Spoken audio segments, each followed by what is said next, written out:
पनावा उनकर फेरी दीजी पापा फुलावा दिन छितारा पनावा उनकर फेरी दीजी पापा फुलावा दिन छितारा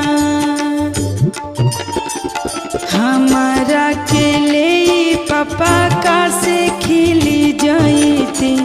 साजन लवटी घरे जा अरे हमारा के ले पापा जांघे